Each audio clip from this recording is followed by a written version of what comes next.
Them is Ignite. And that's why she joins me this morning. Because the event is today. I am correct? Am I correct? Yes, please. The event is today at 10 a.m. at the Law School Auditorium inside Lagos. What is Ignite? Ignite is about the youth. I guess it's the youth, and when I say the youth, I mean young ladies. Watching ourselves grow up, we realized that there are lots of opportunities that we missed because we couldn't get an adult or somebody who simply knows what direction or what the purpose should be to speak a word or two into our lives. So most of us struggle to get where we are because at the end of the day, we were just determined and we made it. But the others who don't have that opportunity, they simply need one spoken word. They simply need a direction, and that will change their lives forever. And that's what Ignite is about. What we're doing is that we are igniting your purpose in life. We are emboldening you, and we are simply telling you that step out there with a boldness that you can get. And it comes from within you. People can encourage you, people can lead you to a path, but if you are not determined, you cannot take that bold step. And I think that that's what the youth, especially young ladies coming up, need. And that's exactly what Ignite seeks to do. And one thing that interests me about the whole, because I've been seeing it trending online, Yes. is the name Ignite. Yes. May I ask how you came by that name? Because I sat down and I worked with a team. We had gone on and on with this for over 3 weeks, and we still didn't know what we were looking for in a name. So eventually one day, one of our guys just woke up one morning and said, listen, can we look this way? So I asked him why. What does it mean? What is it? He says clearly what we're doing is that we are lighting up some fire within these young ladies. And that's exactly what we should put out there so that the name itself can speak the, to these young ladies, and also anybody who hears the name or reads that logo out there knows exactly what we're trying to achieve. So clearly, I think that we got it right. We polished it, artworks and everything went out, and it's just amazing. The first time they put the registration form on Google, but within 24 hours, we had had about 1,000 entries. 1,000 entries. It was amazing. We had to close we had to close it down because clearly we were looking at seating about 300 people for this session.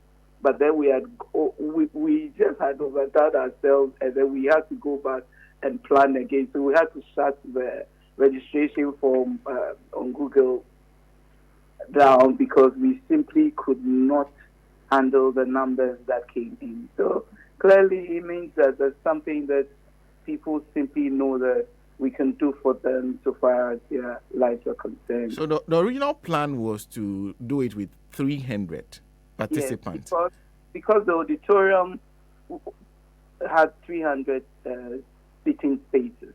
So that's what we were looking at. So we're just opening the registration.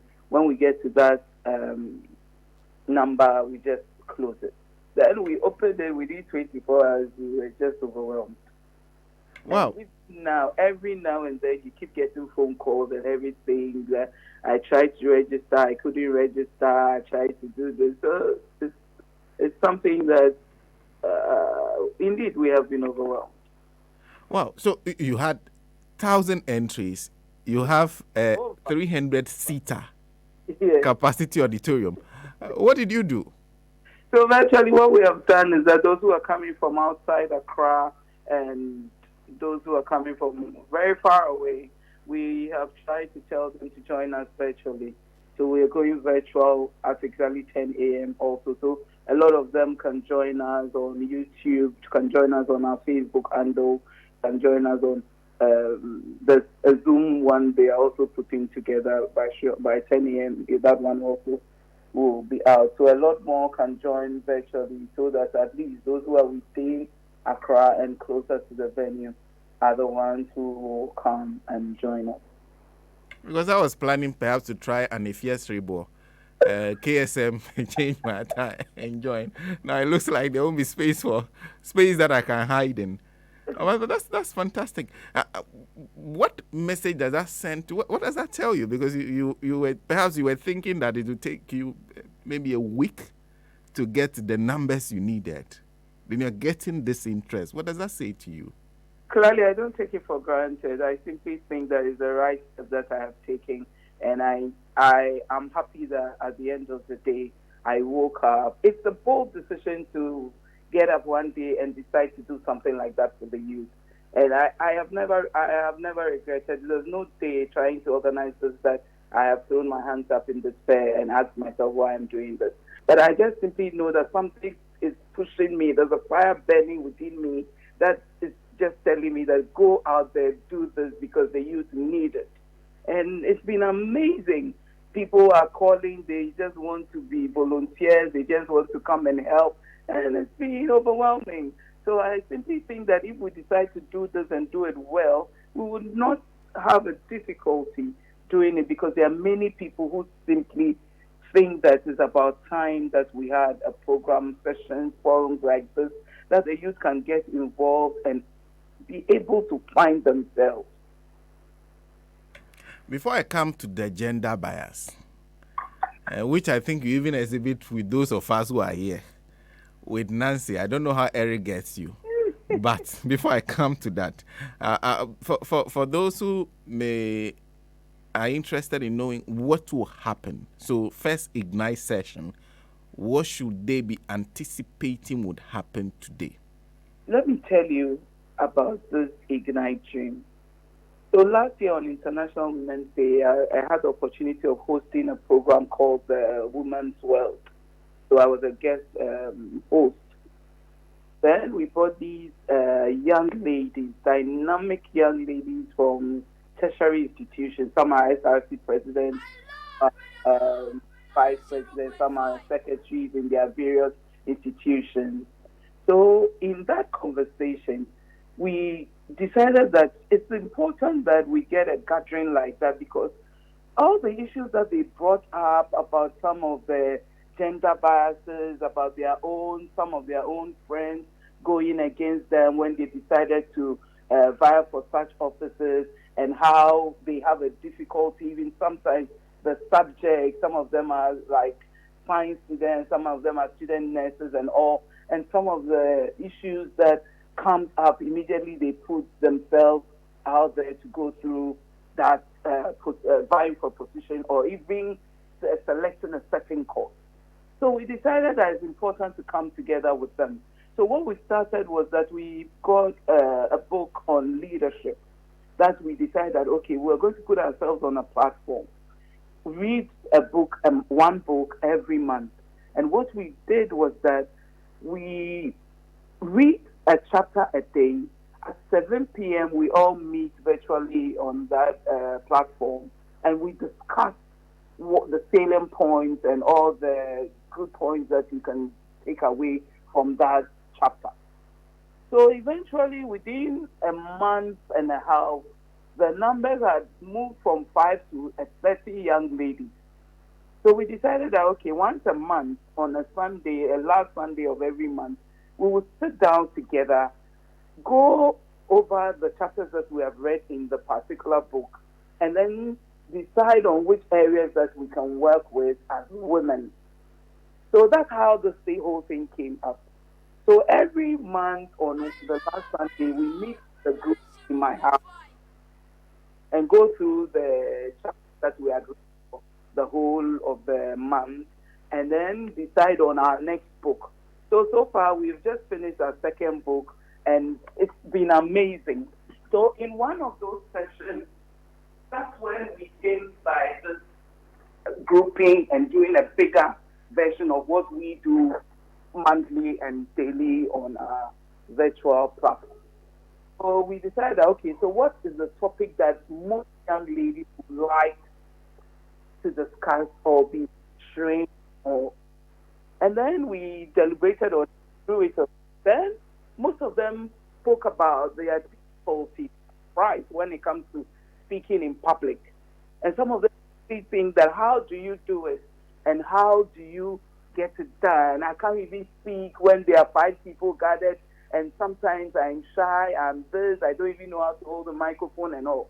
So we decided, okay, because we have been gathering here for a while, it's important that as we go out there, we let people know exactly what has been happening here in our small space for the past 5 months.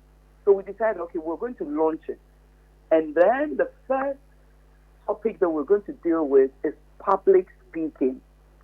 Because you know that a lot of people speak, but they don't speak with authenticity. There's no clarity. And sometimes even the message they want to put across is scattered. So by the end of the day, you simply don't know what it is that they want to communicate.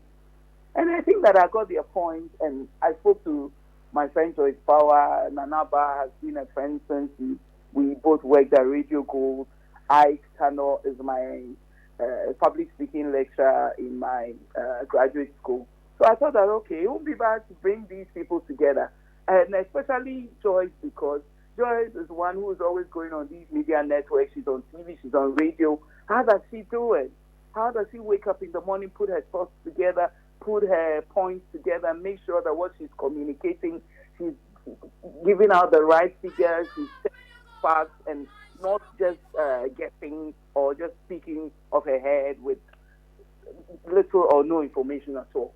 So we decided to bring somebody like that. You and I know Nanaba is always correcting people for speaking bad English, and she's always talking about pronunciations and all that.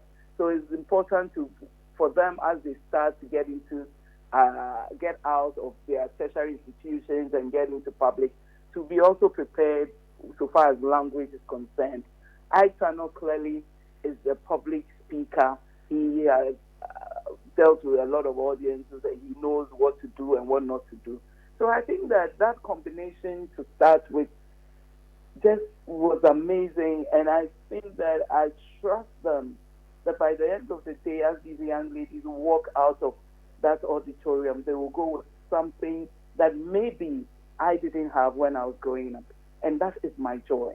So clearly, I'm a very happy girl today. I think that if I had gotten a startup like that, I'm sure I'll be better than what I am today. And fantastic work you're doing. So, Madam Joyce Bawa Mukhtari, Actano is a lecturer. Yes. Then there is, of course, Nana Bahanamwa. Mama. The three. Yes, please. Okay. So, maybe just for the sake of emphasis, when this starts? This starts at exactly 10 a.m. 10 a.m. School auditorium is our first session. We intend to go around the regions with it. We are starting from Greater Accra. I want to do it quarterly. Okay. So in December, we'll hit Cape Coast. By March, we'll be in Kumasi. And everywhere we go, the topic will be different. The speakers will be different. What we want to do is to do a lot of interactions so that when the training is done, the students and the young ladies can interact with the speakers and get a lot of knowledge about them, what they did whilst growing up, and where they've gotten to, and all. I think that what it does is that it motivates them. It tells them that it doesn't matter where you're coming from. You can start from nowhere and end up somewhere. And that's why we decided to work with the Engage, Empower, and Embolden. Because what we're doing is that we're engaging them and we are empowering them with what we have, so that at the end of the day, they could have better than we have, and also to embolden them. Many of them wish to step out there with the boldness that they can, but they are confined in their little spaces, and they simply think that this is not something a woman can do. This area is one that is only about men and all that. We want to tell them that it doesn't have to take gender to be bold. You just have to step out there, be determined, be focused, and know exactly where you're going, and keep your eyes on the ball. And the ball should be your focus. Many of us are distracted. Many of us are wondering, what is it that they will say? What's the next person will say? What is that? It doesn't matter what anybody thinks about you. It is about what you think about yourself. And what you think about yourself is what will manifest in your life. And it's about time that we set them up for the bigger life out of their tertiary institutions. And as they get into this world that every now and then somebody is trying to pull you down, somebody is trying to speak a word, something that will simply get you to lose your focus. So we are preparing them, and I think that's something that I've always wanted to do, and I'm happy that the Lord has given us the strength to see this day. I know that we're going to move mountains, we are going to break barriers, and we are going to possess our territory and make the young ladies of this country emboldened. Your virtual platform, is it only open to those who have officially registered, No, or is it open to not everybody? at all. We are even going live on radio, Razor TV, because what we want to do is that the other people, it doesn't matter how old you are, if you're a man, you're a woman, you can tune in, you can watch, you can take some of the points, and then work around with it. And for those who may not be able to reach you on Razor TV, which platforms should they watch out for? We are live on Ignite. So our handles are Ignite, YEI, Youth Empowerment Initiative. So it's Ignite, YEI. We are live on my page on Facebook, and then on Twitter, and all our Ignite pages are active from 10 a.m. Ignite, YEI. Okay. Thank you. Thank you very much for speaking to us. As for the gender bias, I understand.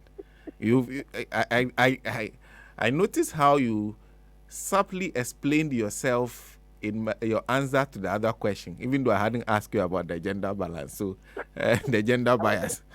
I wanted to give you an answer before you ask the question. Okay. But occasionally ignite us too. Oh, I think we want to do is that every now and then we'll deal with age and then maybe the gender. So sometimes we can open it up for all ages and all genders, but sometimes we'll just have to limit it to a particular gender. Thank you. And I wish you all the best today. Thank you very much, and I'm grateful to you guys at Radio Code. You guys are amazing, and you never forget about Obuobia Darko-Opoku, and I never also take it for granted at all. So I'm very grateful. Keep doing the hard work and all. And to my love, Nancy, wherever she is, tell her I love her. I'll see her soon. And to Eric and all the guys, God bless you. There goes the gender bias again. You love Nancy. You're greeting all of us. Well, congratulations to everybody at Obuobia Foundation, and salute your team for me. Thank you for speaking to us this morning. Obuobia Darko-Opoku is CEO Obuobia Foundation, Black Queen herself, joining us this morning. Is Ignite